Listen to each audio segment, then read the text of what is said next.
Uncle.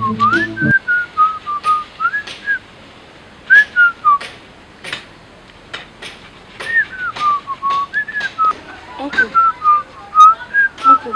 Eh? Minus times minus is what? It's plus now, Biggie.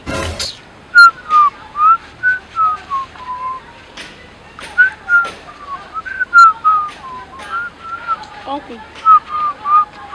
Uncle. Uh-huh. Minus times minus is not plus, it's minus. Ah, Biggie. The school, which kind of school serve will you go serve?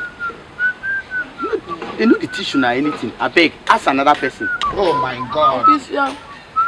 You can feel minus times minus is what? Yes, it's minus. Okay. Oh, Afia. Why you like to give children wrong answer every time? Wrong answer. What's happen now? Why you go tell me say minus times minus is minus? Then I waiting now. Minus times minus is plus. A plus. Okay, yes. Okay.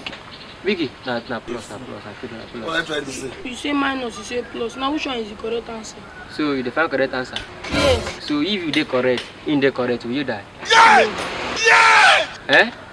I say will you die? It's like you die as sense.